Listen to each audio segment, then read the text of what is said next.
love when coaches, consultants, and professional service providers want to do big things in their business. They want to rise to the top and influence their market and the world around them. They want to have a greater impact and make a more lucrative income. Well, if this is you, welcome to Expert in You podcast, the show where I interview other experts and coaches, consultants, so that they can share their success strategies with you. We're going to talk about marketing and how to close more sales, how to get more premium clients, and how to really build your visibility in the market and scale your business like a boss. If this is you, welcome to the show. I want to ask you to subscribe and hit the notification bell right now so you don't miss one episode. Grab your coffee and buckle up because we are ready to give it all to you to help you become the expert and get paid as the expert that you are. Hi everyone, it's Ann Carden here, and I want to welcome you back to another episode of Expert in You podcast. And I can't tell you, I'm super excited for my guest this week because I haven't interviewed a coach in this space before. And I told her that's exactly why I want to have her on the show. Michele Burghardt, welcome to my show. And I'm delighted to be here. Thank you so much for inviting me. I feel honored.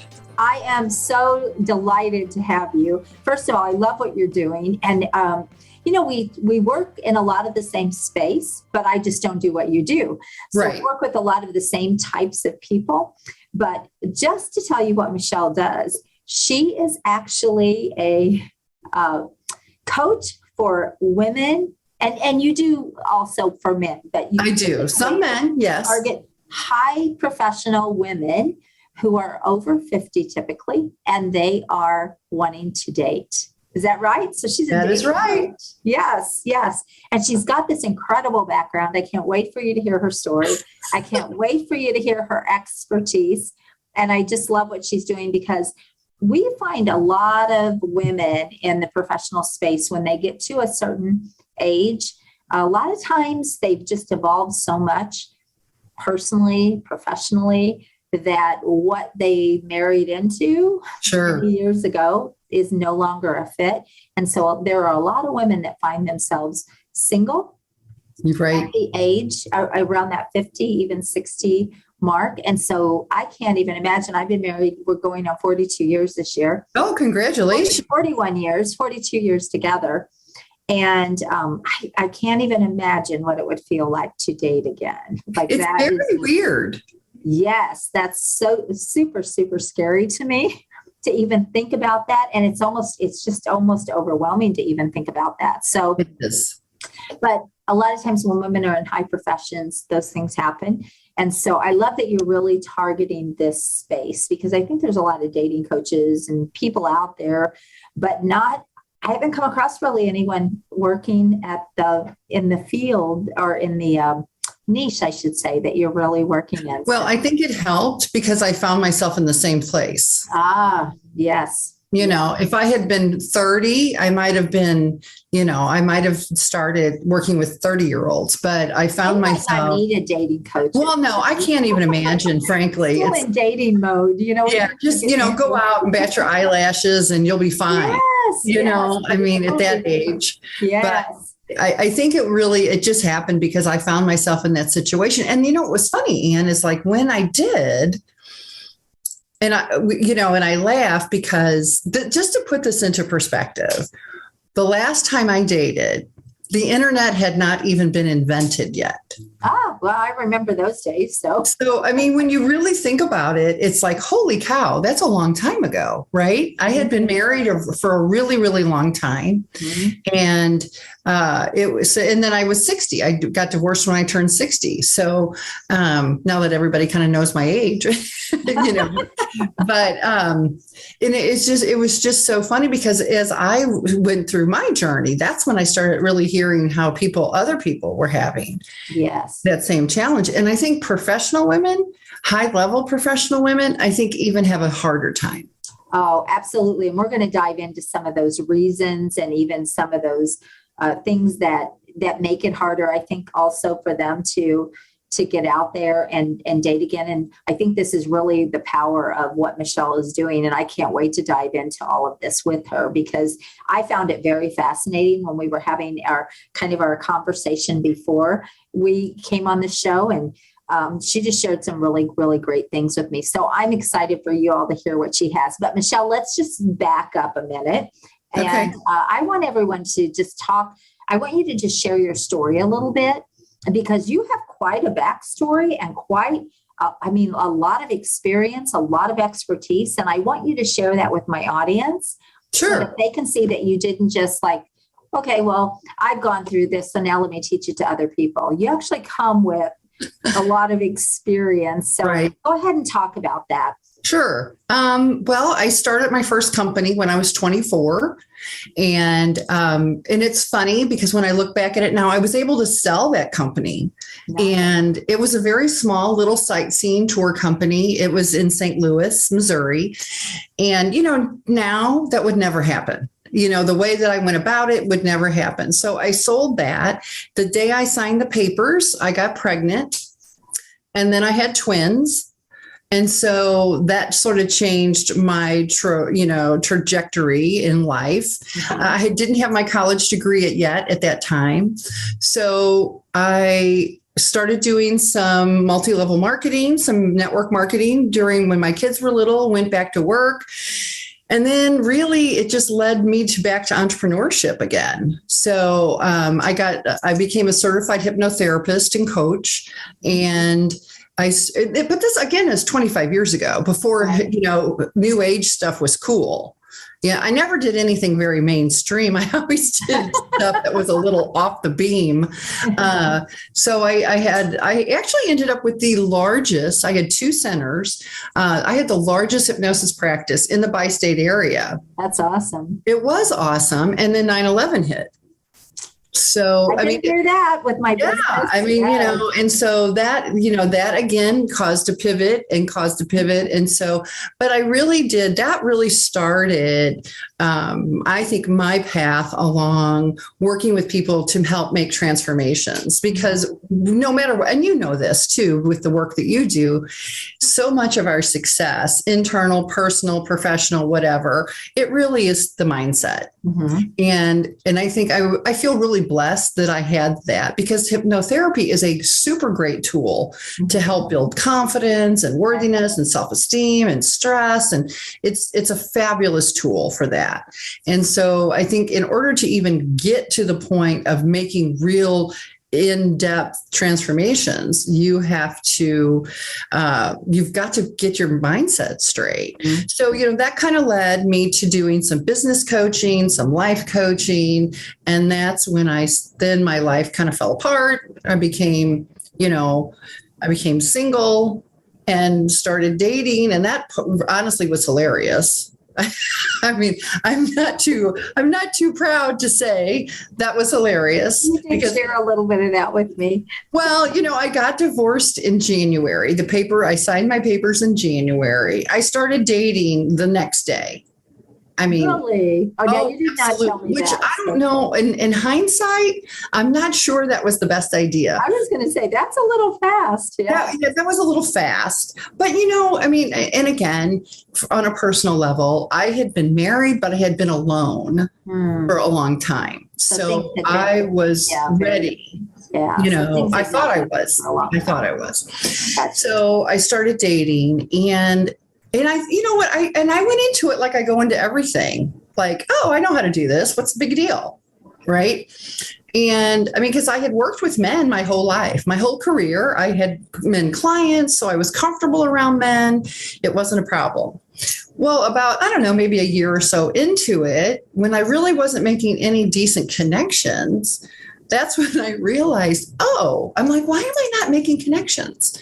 And I was like, well, could it be that I'm treating my coffee dates and my dates like business meetings? Mm.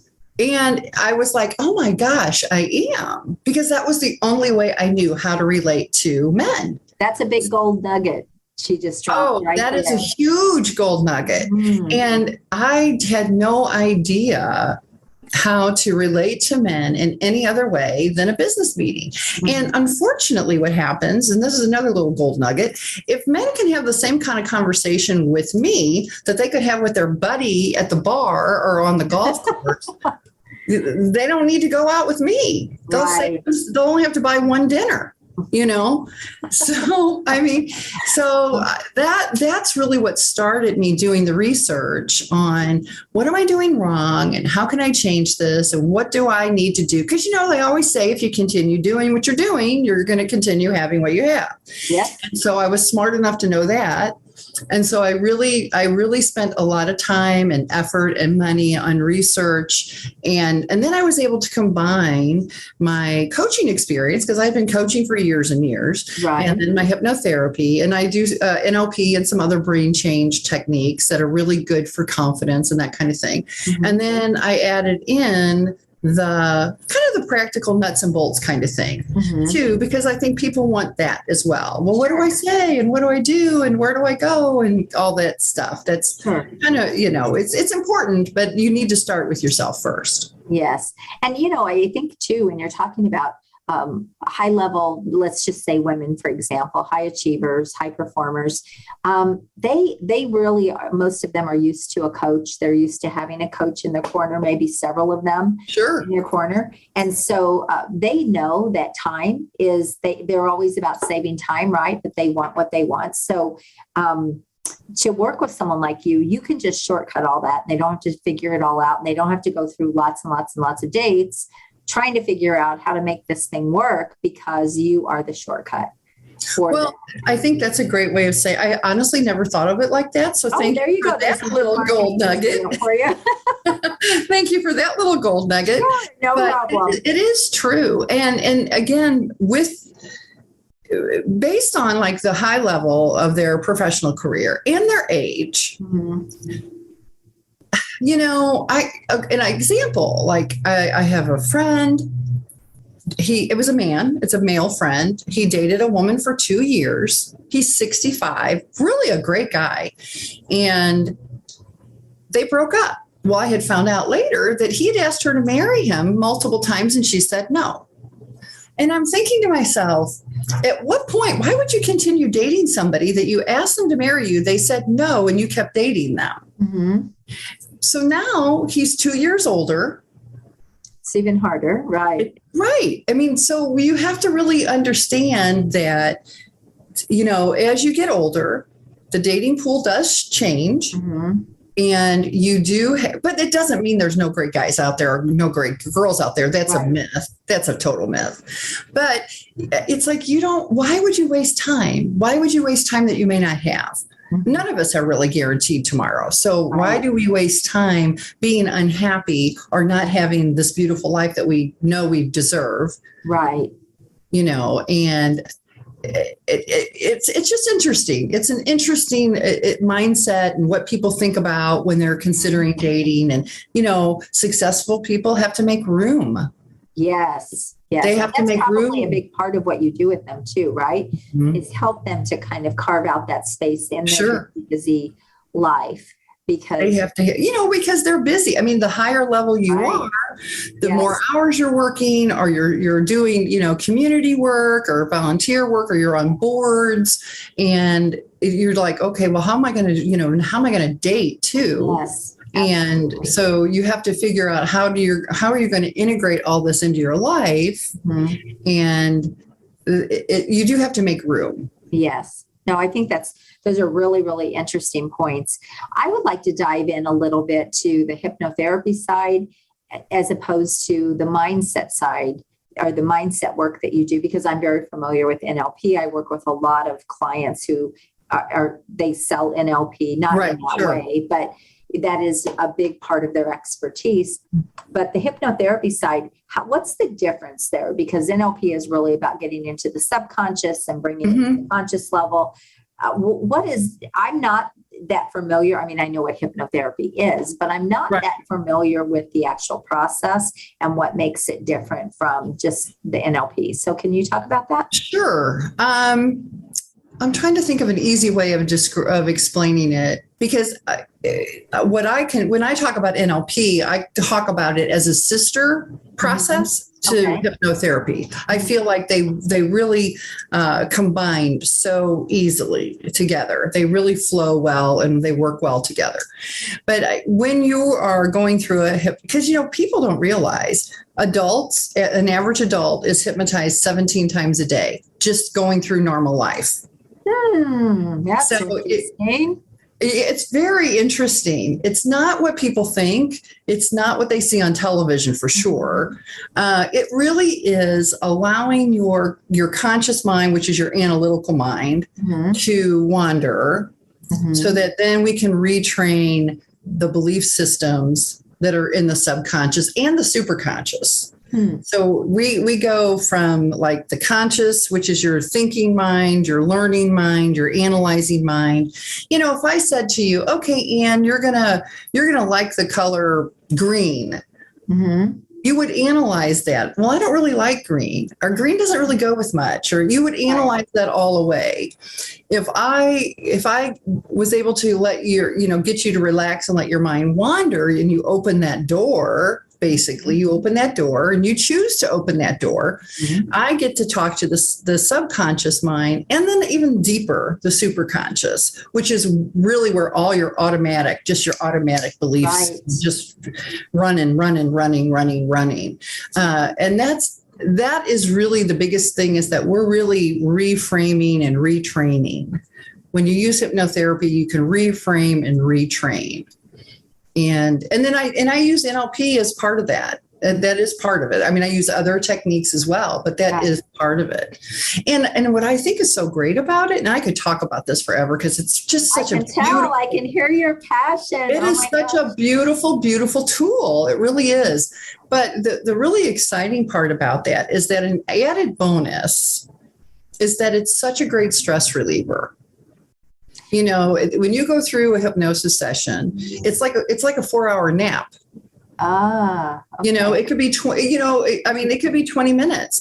But your body regenerates and your mind regenerates, and you feel like you just had a 4-hour nap. Oh wow! So let me ask you something. How do you use that with your clients that you're working with? Like, how is that? Because I know that's kind of maybe the front end of your program, right? It integrates in. Okay. The way that I work is that I work from the inside out and the outside in. Yes. Which I think that's the best way to go. Or otherwise, I guess I wouldn't be doing it. Well, it takes both things. Yes. External and internal. So when we start working with, let's say, because I'm getting ready to start a group coaching program at the end of the month. And so the first thing that we do is it's all about self-love, right? And so we go through a thing. It's like, okay, let's write down 10 things you like about yourself. Let's, write down 10 things you like about your body. Let's do practical stuff, right? So we go through this exercise of really looking at yourself from a practical standpoint. And then we look at how you talk to yourself, and we start to reframe that on a very practical, conscious level. And then I reinforce that through a hypnotherapy session. Okay. So they're doing things on the conscious level, right, to make changes. And then we're making that inner transformation as well, because your belief system and your emotions are all in your subconscious. Right. So that's where we really start retraining and reframing. And so someone comes out of that session with you, that hypnotherapy session with you. What's happened? Like, what do they see? What do you see? What do they see that's different? Well, I have to tell you.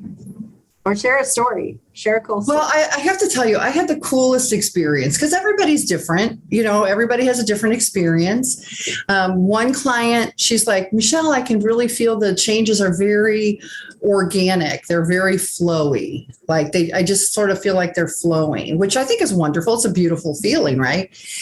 But I had this one client, and the first time I met with her, she came in hot.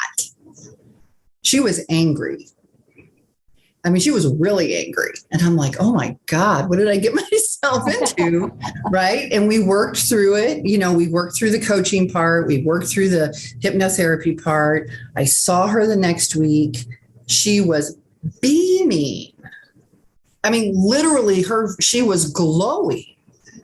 And I was like, what in the world? I mean, that was probably the most dramatic change I have seen, like, visibly in a very long time. And, you know, what I will see from people is like, this is so interesting. You know, usually I get really angry at my kids and, you know, I just didn't. Or I know I can't sleep and man, I slept like a rock. Or, you know, I had to fire somebody and I did it really calmly. Or, I mean, everybody is so different because your brain's like an onion. Yeah. So it's like, layers, you know, we can be focusing on one thing, but if your brain needs something else, it's going to take care of something else. Yes. So that sounds like a business coach. We can look at one thing, but it's never just one thing. It's never just one thing, you know. It is like, and you know what's funny, Anne? Yes. And I think you could really relate to this. And I, you know, when I work with people who are not entrepreneurs, they don't get this as easily. But dating is there is a really big correlation between dating and sales and marketing. There really is. I mean, it's kind of like, even why do we wear makeup? Why do we fix our hair? Why would we dress up? Right? Well, not even that. Even like, you know, when you talk to your clients, you know, and even to what you go to, like, talk about when you talk with your clients about find your client avatar, that's no different than talking with someone who's looking for someone special. Yes. And if we talk about, well, what are your must-haves and your deal breakers? It's the same concept. It is the same. Yes. It is the same concept. Yeah, so you're just looking for a client you can date. Exactly.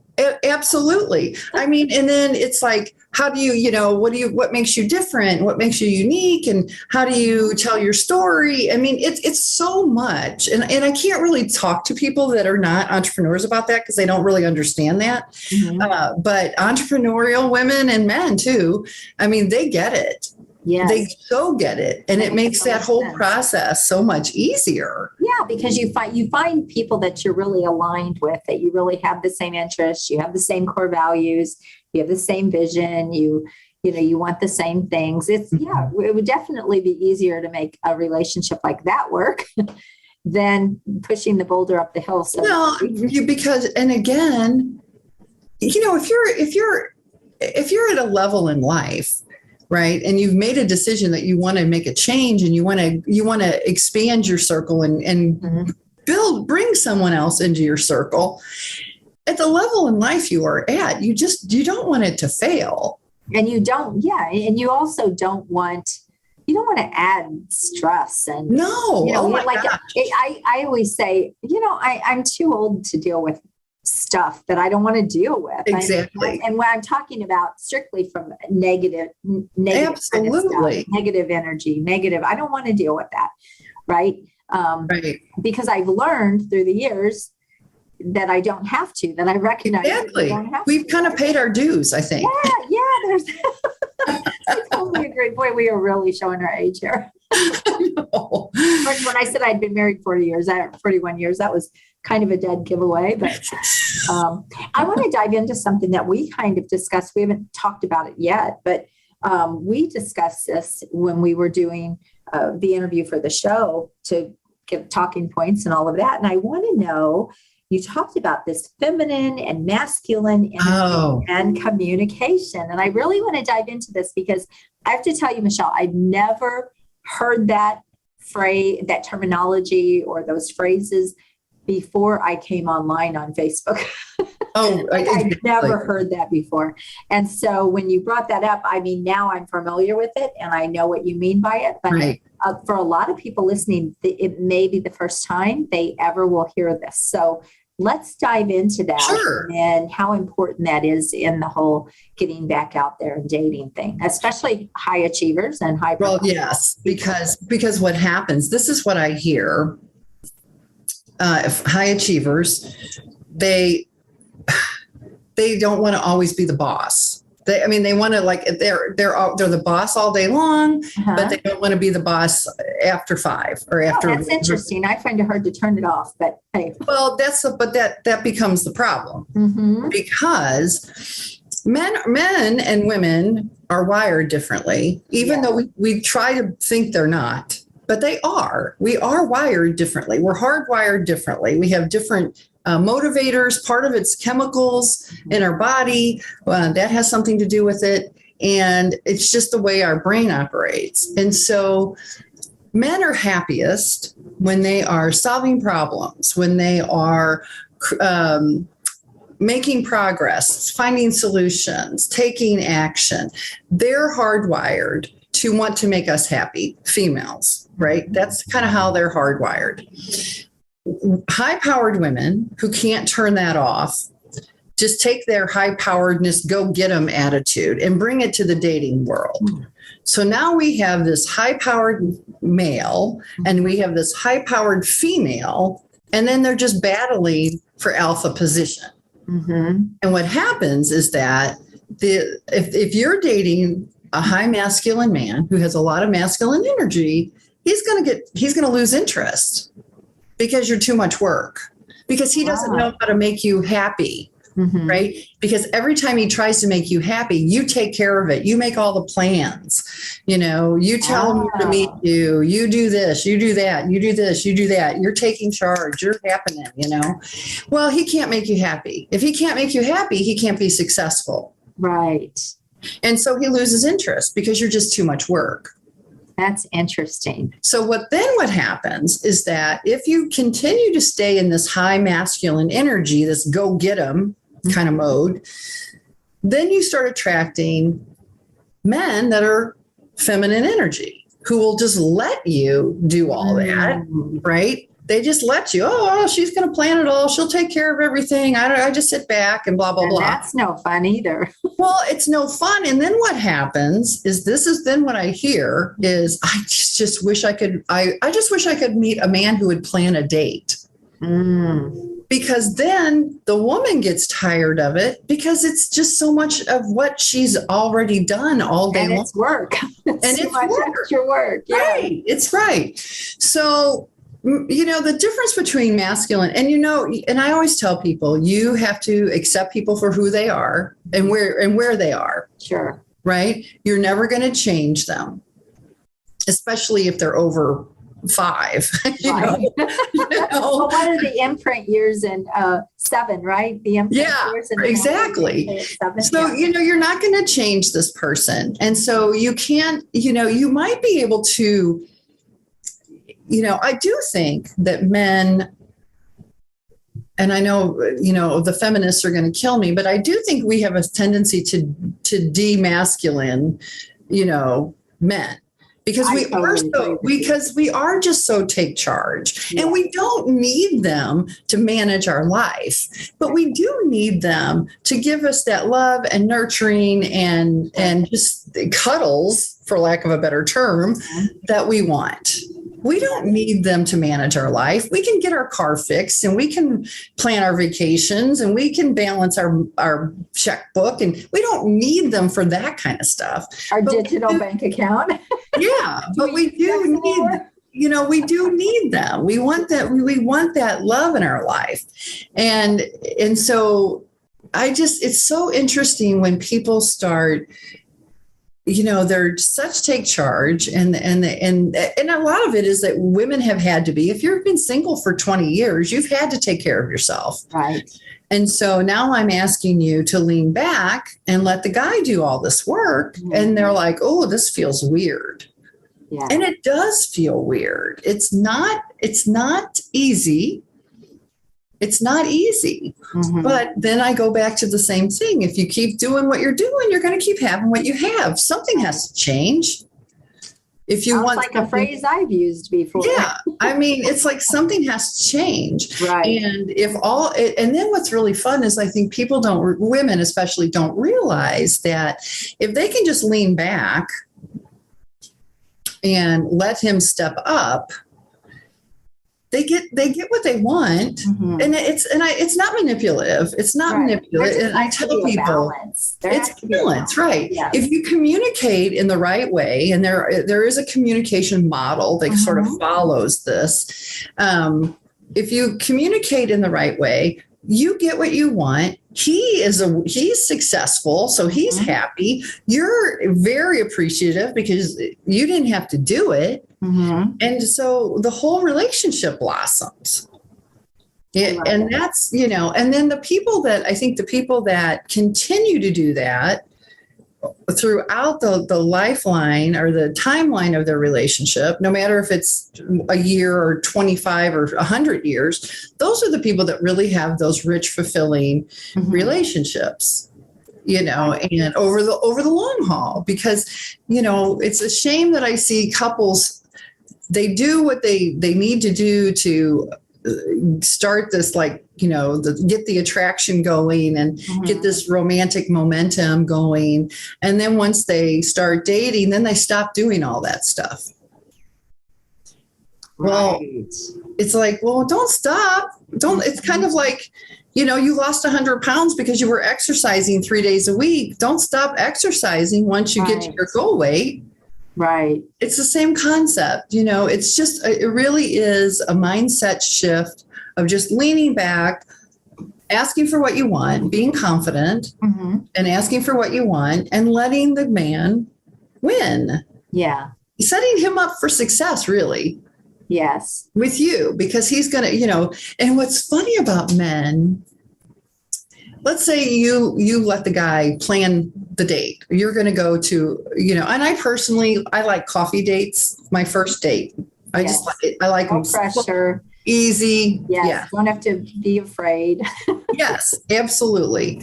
So if I said to him, hey, I'll give him like some ideas. Well, I like small, cute coffee shops, or I like family-owned diners, just something different other than a chain. Very comfortable. Yes. Yeah, just really comfortable. So I give him I give him that. And so he plans, we're going to go to ABC place. And I say, oh, this is the cutest place. Well, in their mind, what they hear is, oh my goodness, it's like they get all puffed up like they did the decorating. It's kind of like, not only did they pick a great place, they did the decorating and they ordered the linens and they got the coffee and they just take ownership of all of that, which is, I think it's delightful. Oh, that's cute. I just think it's delightful. That they it's such a cute way to say it and such a cute way to frame it. It really is. It's kind of like they just took care. They just did everything. It's like they won in such a big way. Yeah. And then, it's like if they can win and you can appreciate, if the man can win and the woman can appreciate that win and you just that's the flow. Yeah. I actually think you're dropping a lot of gold nuggets here too for men. So if men are listening to this, a lot of the things that she's sharing about the communication and, really understanding high-performing women or highly professional women, I think that will go a long way also to understanding what your needs are, because let's face it, communication has to go both ways, right? He has to be able to also communicate the things that are important to him and what he needs. Absolutely. And all of that. So, so I think that this is going to be a great podcast for either men or women that are listening to this. Well, and too, one of the things, just from a really simple, one of the things that can really help open up this level of intimacy between men and women is if women will start talking about how they feel. Feel, felt, found. Feel, felt, found, feeling, because if they talk about feelings, that creates a safe space so that the man then can start talking about that as well. And that's something that they can't really talk about with their buddies on the golf course. Right. They don't have those kind of conversations. So now you have allowed, you have allowed this relationship to start to become more intimate and more vulnerable. Yes. And it doesn't have to be the deep, dark secrets. It can be like, wow, the sun is so beautiful. It feels so good on my face. Mm-hmm. And that, might spur a conversation about, well, have you ever been to Seattle and it rained all the time? A travel conversation. Yeah. I mean, it could be it can spur any kind of conversation about that stuff. But that simple, those simple words, feel, felt, feeling, and found, or feel, whatever. What did I say earlier? But, feeling, felt, and feel. Yeah. Those 3 words. And then when from a woman to a man, all she has to say is yada, yada, yada, yada. What do you think? Mm-hmm. Because they are thinkers. Right. From a man's point of view, if he is really on top of his game, he'll talk to a woman and say, well, how do you feel about that? Mm. If a guy is really on top of his game, and some men begin to even pick it up, like once you start talking to them in the feeling, using those feeling words, they start mirroring that back, which is a sign that he likes you too. Wow. I think there is a lot to uncover here. I know, it's really, it's simple. Which is why you need a coach. Yeah, it's simple, but it's not. It's simple stuff. It's kind of common sense stuff. You think it is, though, but it's stuff I wouldn't have known had I not researched and just delved into it. Really, right? Just understanding how men process information differently than women. That in itself is a huge light bulb. I wish I would have known all the stuff when I was young. I had to learn all of this through the years and. The hard road, right? Well, sure. Yeah. So I think it's really important. But, the thing is, you are just kind of going through the motions that you're not really thinking about it this way. No, you're not. Breaking it down this way. And you're not really looking at all these little, like we said, these little details and these little nuances. Because professional women especially, they're afraid that if they step into their feminine, they're giving up their independence, right? That they've worked so hard for. And there is a fine line that they will have but to. What's funny though is high masculine men want independent women. That's true. That's what they're looking for. They're looking for women that are decisive, that are independent. Right. That's where you get into just shift your communication style. You don't have to wear frills and lace and, be a Stepford wife or a doormat. That's not what being feminine means. That's not what your feminine energy means, because that's not what attracts a high masculine man. Mm-hmm. Talk about feminine energy for just a minute. Explain that. Well, I think people get afraid. Women get afraid that because they equate feminine energy with girliness, for one thing, right? For that, and then submissiveness. That's what they equate it to. Sure. And that's not what it really is. I mean, the feminine energy, it's yin and yang for sure. Yes. It's definitely got to be balanced. Well, he's not going to change. He's not going to be the one who is the collaborator and the nurturer and the compassionate one. And he's not going to be the softer side. Right. So women are the softer side naturally. We are wired that way. Yes. We were born that way, and we just kind of like trained it out of us, right? I mean, when little girls are born, they are born with feminine energy. They push doll buggies around and they carry dolls around. Yeah. The older you get, the more you get rewarded. Mm-hmm. For not being feminine. Right. Oh, you're so brave. You didn't cry when you scraped your knee. Well, I wanted to cry, but I felt like I would get in trouble if I didn't cry. Just like the same with men who don't cry because they've been trained. Oh my goodness, That's not the right thing either. Right. Exactly. Yeah. So, it really is, it's just allowing yourself to really be authentic, to let that softer side come up and become more more visible to yourself. And I tell people the only reason that I would wear, because I'm very tall, and I know you can't tell this, but I'm very tall. So I dress very classically, that's just, it looks better on my frame. And so for me, the only reason I would ever wear anything quote unquote girly really is just to remind me to take a breath and lean back. It's just simply for a visual reminder for myself. Mm-hmm. It really has nothing to do with who I'm with. And so it's kind of like, I don't always have to be this, take charge person, especially when I'm on a date. I'm going to let them do it. That makes them feel good. That makes them feel successful. That makes them feel needed. Mm-hmm. And then it allows me a chance to relax, which honestly, women typically are overgivers. We're overgivers by nature. So it definitely feels different to really acknowledge that, I don't have to do all this. Yeah.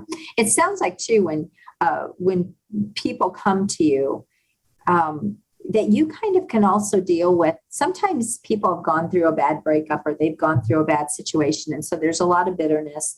Some coaches would call it trauma or whatever that is. It sounds like you are also able to sort of get people past that as well. So if they come to you and they really are in a place where they're somewhat bitter, they kind of feel like, But that's one of the things, actually, that's one of my superpowers.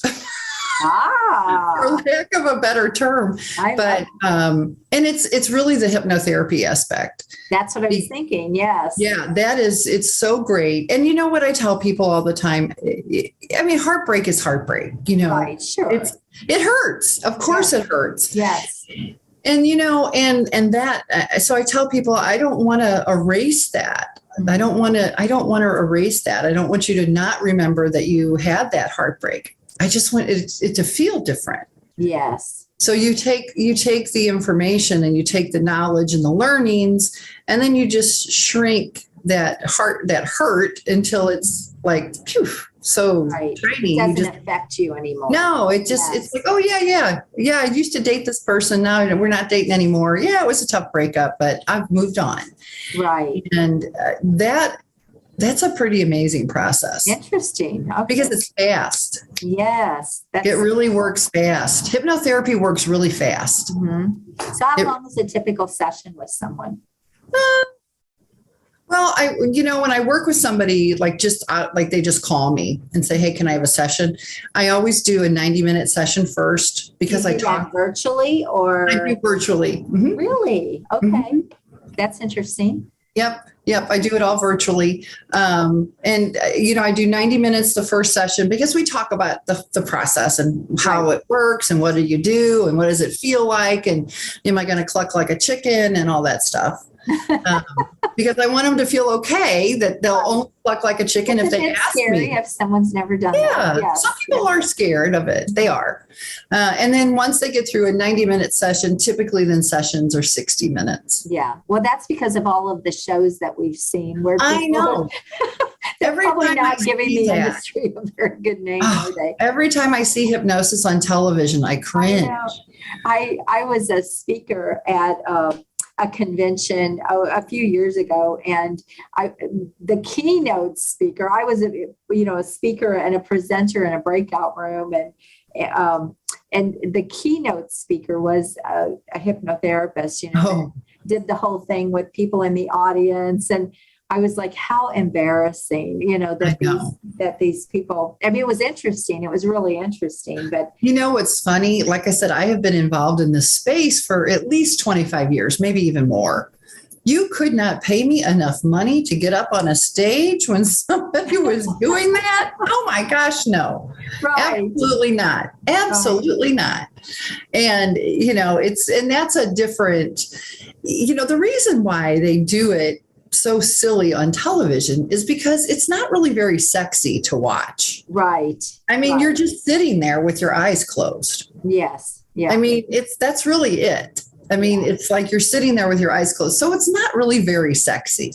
Interesting. And for television, So they make it entertaining, of course. Right. Yeah, that makes sense. But I also do think it gives people sort of this preconceived idea of what it is like. Now, I actually know other hypnotherapists, and I know I know one in particular, she works with a lot of high achieving athletes. Oh, yeah. Really Sure. I know who you're talking about. And she can help them increase their performance. I know people that help people quit smoking, and, so there's all kinds of ways that I know it is used for good, let's just say. But yeah, I think I love the fact that you've really, you've married these skill sets to really stand out, Michele, and be completely different. And then not only that, now you've taken that and you've actually kind of moved into this specific special niche where there's such a need. And I mean, I just think it's brilliant. I think it's brilliant.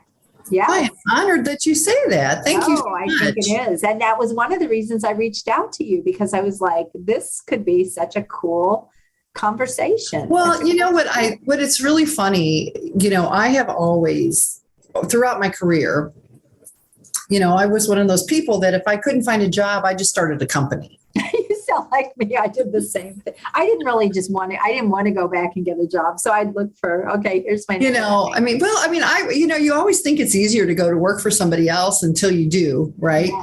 So, when I got involved with hypnotherapy and then got involved with coaching, because coaching is different. If you're just a coach, it's very different. There is no hypnotherapy. And so there's that internal transformation is harder, I think. And when you're dealing with affairs of the heart or trauma or lack of confidence or get anything. I mean, and I can do anything. I try not to do smokers only because I don't like that. But I can do anything. Will work, yes, in anything. The principles are the same with anything, but it's so personal, and so it's like I really like them to feel like they're in control of their process. Yes, I want them to feel like, there's stuff I can do. It's like because I don't do anything to them. I mean, hypnosis is all self-hypnosis. I'm just the tour guide. And I just want to make it clear that this is not her main thing. This is a piece of what she does with people. Now, Michele, if somebody didn't feel comfortable going through that, you can still get them to the same results. Oh, sure, absolutely. In a different process, right? So you might have someone that would say, that's just not for me or whatever. But you still have tools and absolutely. I mean, we work through, because there's some things like there's tools that we do on the conscious level too, that are really great for shifting mindset and up leveling confidence. Mm-hmm. I mean, there's definitely we do things very systematically. Yeah. It's not like, we just throw stuff against the wall and see what there's a process to it. There is a step-by-step process that we go through. That, you have figured out that process. Like I said, the shortcut for people to take them through all of the elements that they will need. And some people may need more in one element, just like in my business, right? Some people don't need every little thing that I know and can teach them. Right. They need the fastest path. And so what are those gaps and where can I fill in those gaps to give them, I use this a lot, the shortcut, the fastest path to the results that they're wanting to get. And so that's going to vary per person.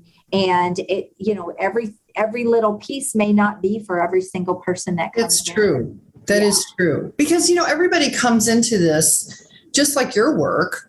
They're looking at the world through their own lens. Sure. Yeah. So it just so happens that they're looking at it through I would say 99% or their lens includes heartbreak, disappointment, or hurt. Yes. I mean, because they wouldn't be where they are without it. Right. And so, we have that's why I don't understand when people are saying, would tell me like, well, yeah, I've been single for 15 years and I can't find anybody, but no, I don't want to work with a coach. I'm like, okay.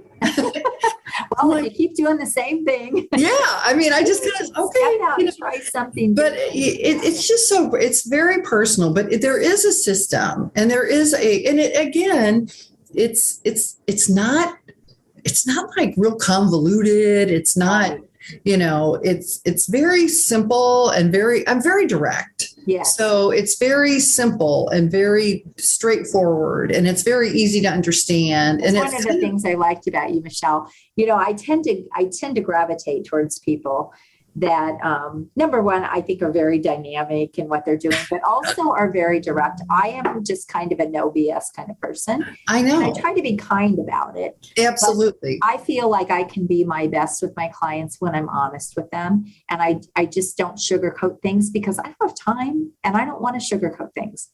Right. It isn't in that masculine energy you're probably talking about.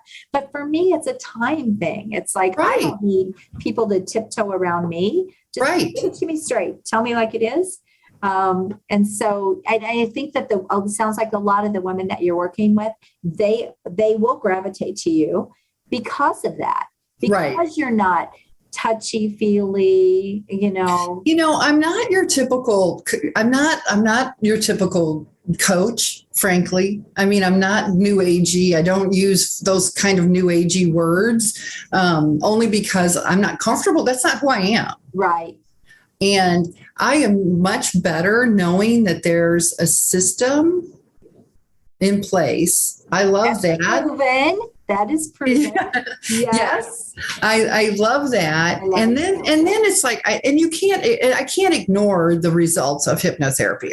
They're just too powerful. Yes. But to me, even that is sort of like, it's on the fringe. It's not really new agey, even though it's a little new agey. It's not as crazy as some of what you might mainstream now. Yeah, it is. It is now. Been in the past, and that's just social media. Let's face it. We just and our reticular activator is like in high mode, right?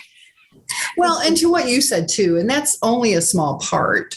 That's only one part of the big puzzle too. So it's not the whole puzzle. Yes. And it's just really, it's a very interesting process, but it's very personal. Yes. Because it's personal growth. I love it. I mean, this is just such an interesting conversation, and it really is different from a lot of the people that typically when I have people on my podcast, they're a lot of them are coaches and consultants, but they're in the business space. So they're in you really are still working with high professional people and high achievers and people in business and all of that kind of thing. But I just love approaching it from a very kind of a life problem that people have that, haven't dove into with anyone. Well, what I found when I work with high performing, and again, women, but I think it's probably with men as well, because men have the same insecurities women have. Sure. You would never know it. Yes. Because they don't talk about it as much. Right. And unless they're talking to a coach. But what I have found is that, confidence is very compartmentalized. Mm-hmm. You can be extremely confident with your work, your business, your family, whatever. But when it comes to something like dating, you have no confidence, no self-esteem. You're afraid. Yes. And it's very interesting because it's really funny. I was working with a client. She went through my group program, actually. She has this dynamic company. And I'm thinking to myself, and she's pretty, mm-hmm. and she's real friendly and open and gregarious. And I'm thinking to myself, really? And when I got to know her, she she had been hurt. Sure. And, and you carry that so deep. Sure. And so she was fine here, but when it came to here and when it came to putting herself out there again, her confidence was great for work. Mm-hmm. That makes a lot of sense. It was really interesting because I didn't realize it's like, confidence is very compartmentalized. Mm-hmm. Very much so. Makes sense. Okay. So this has been so great. We have to wrap it up. I have to value your time here. And yeah, this has been so good. Well, I have enjoyed talking with you and getting to know you as well. Yes. One of the most fun things about my podcast. I love it because I get to talk to people that I watch and I see the great things they're doing, and then I get to meet them and build relationships, which is so fun. But it's also fun to highlight them and showcase them. And I appreciate that as well. Business. So yeah, love it. So Michele, what would you like people to do when they see the show, even if they see the show a year from now? What's that call to action that you have? Well, they can, of course, visit my website, which is we'll put the links with the show notes. Oh, okay. Yeah, well, dategreatguys.com. Oh, and I love it. That's awesome. Okay. That's the name of my website. And there's a free dating guide on there. There's a blog on there. So if they want to, so there's a lot of information on there. Good materials. Right. And then I always do workshops. Mm-hmm. So if they want to come to a workshop, they can come to a workshop. Cool. Are those virtual or? Those are all virtual because I work all over the country. Yes. So I work from coast to coast. So, they can take advantage of all of that. And it's just, like I said, it's just really, in the process of writing a book. So that'll be available hopefully by the end of summer. Congratulations. Thanks. That's going to be fun. So there's just a lot of information on there. So, but yeah, for sure, take advantage of the dating guide. dategreatguys.com. That's not a hard one to remember. I love it. I know. I like it. I like it. Michele, thank you so much for being my guest. This has been such a pleasure, and it's been such an honor to have you on here. I have so enjoyed it. Thank you so much for having me. It's been such a pleasure. Well, same here. So, and I know massive, massive value is going to come out of the show. And I just love all the gold nuggets and just different ways of thinking about this to really help, people in this, who are in this, find themselves in this situation. Well, you know what? When you're happy in love, your whole world sparkles. Oh gosh. And I say, when you're happy at home, it shows up in your business. It shows up in your career. It shows up in your health. It shows up in your finances. Yep. Your whole world sparkles. Related, right? It's all related. So, so cool. So cool. So Michele, thanks again for being here. Thank you. And everyone, thank you for tuning in. Please make sure that you like or share, give comments, give feedback, connect with Michele. She's on both LinkedIn and Facebook. I know that for a fact. And then we'll put all of her links in the show notes too. So if you have a need, or maybe you know someone who has a need for her services, she is the shortcut. So I will just leave it at that. God bless you all. Have an amazing week. And until next week, we'll talk soon. Bye-bye. Bye. If you've enjoyed this episode, I want to invite you to go check out a free training that I have at expertinu.us. It is a training that I have on how you can get ultra premium dream clients, scale your business, get more freedom, and really simplify your business and multiply your money. So go check that out. And again, that is expertinu.us. I want to thank you for being here with me this week. I hope you found massive value. Please always leave a comment, feedback, or a question. We check them all. And I want you to go rock your business and make sure you join us again next week. God bless you. Have an amazing day. Bye-bye.